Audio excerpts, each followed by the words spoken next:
அந்த வருஷம் விஜயநகர்ல ரொம்ப குளிரா இருந்தது. குளிர்னால எல்லார் நிலைமையும் மோசமா இருந்தது. எப்படி இருக்குன்னா அடுத்த 5 வருஷத்துக்கான குளிரு இந்த வருஷமே மொத்தமா வந்த மாதிரி இருக்கு. சுத்தமான நெய்யில போலியான நெய்ய கலந்து லாபத்தை பார்க்கறது தான் இந்த உடங்காவோட பாடம்.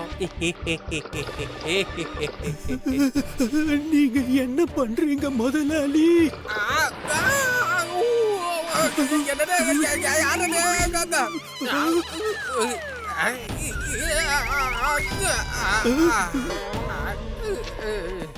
நான் ஒன்னும் பண்ணல.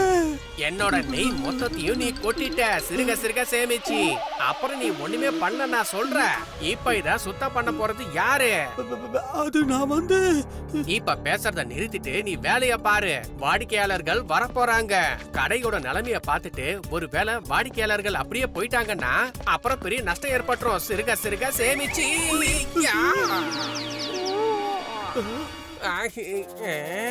இப்ப இங்க நின்னு என்னத்த நீ பாத்துட்டு இருக்க? சீக்கிரமா சுத்தம் பண்ணு.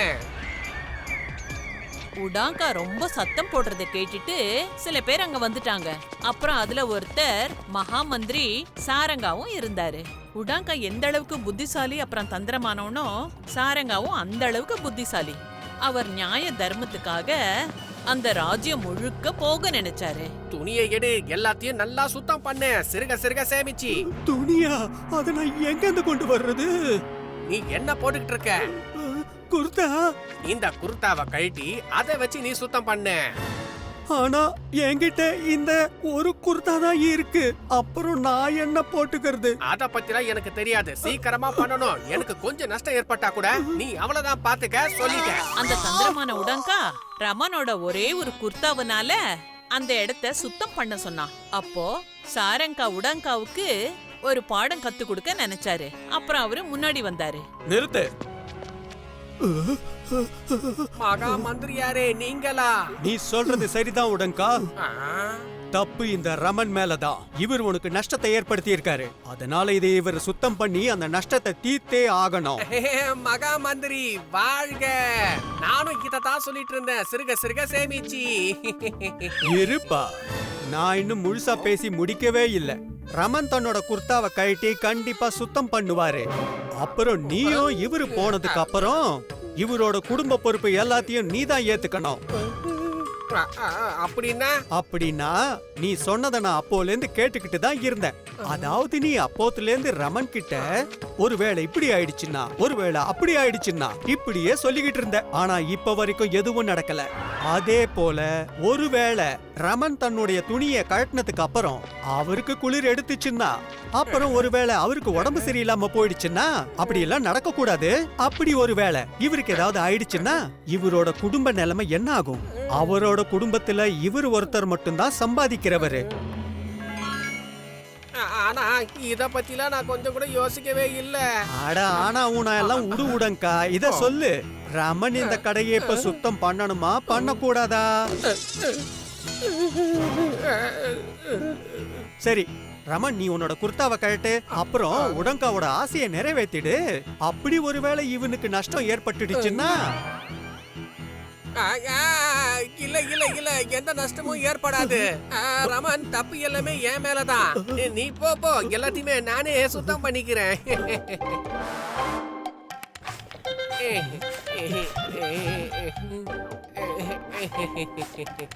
அதெல்லாம் இருக்கட்டும், ரமன் எதை கீழே கொட்டினாரு? அது நெய்.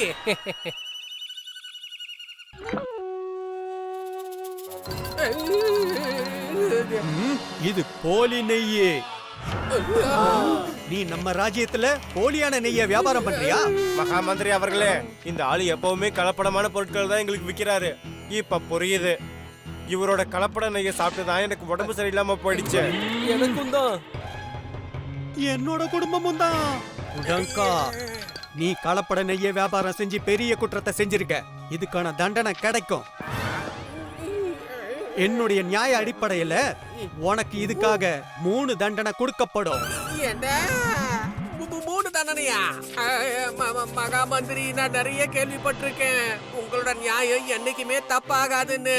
ஆனா இது அப்படியே தலைகீழ மாறிடுச்சே. ஒரே ஒரு தப்பு தான் செஞ்சேன், ஆனா 3 தண்டனையா? இது எப்படிங்க நியாயமாகும்?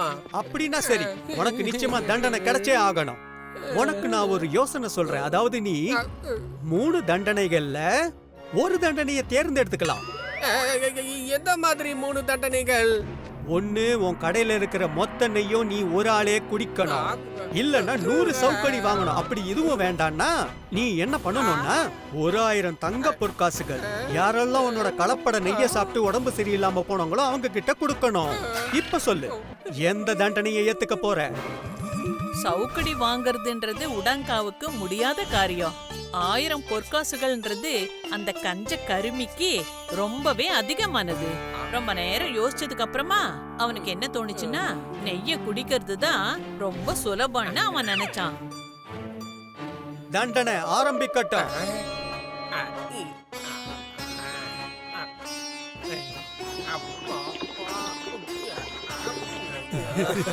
ஒரு டப்பா நெய்ய குடிச்சதுக்கு அப்புறமா உடங்காவோட நிலைமை ரொம்ப மோசமாயிடுச்சு.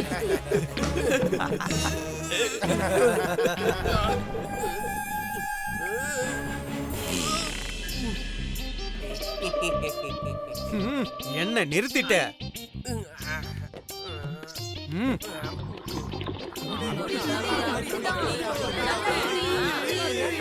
அப்புறம் உடங்கா அந்த 2வது டப்பாவுல இருக்க பாதி நெய்ய குடிச்சதும் அவனோட தைரியம் அவனுக்கு பதில சொல்லிடுச்சு.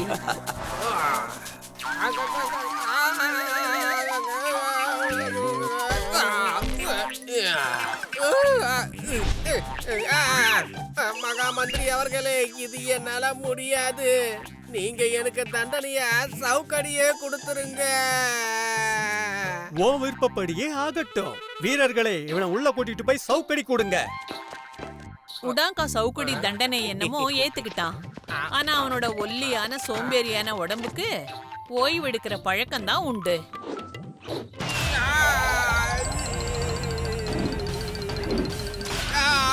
சவுக்கடி வாங்கறதுக்கு அவனால முடியாது. சில சவுக்கடியிலேயே யாராவது என்ன காப்பாத்துங்க, சிறுக சிறுக சேமிச்சு என்ன மன்னிச்சிருங்க. நான் 1000 பொற்காசுகள் கொடுக்க தயாரா இருக்கேன். இந்த சவுக்கடி தண்டனையை நிறுத்துங்க, சிறுக சிறுக சேமிச்சு. ஒன்னொன்னையும் சாரங்கா நிர்ணயம் பண்ணின 3 தண்டனையும் உடங்காவுக்கு கிடைச்சது.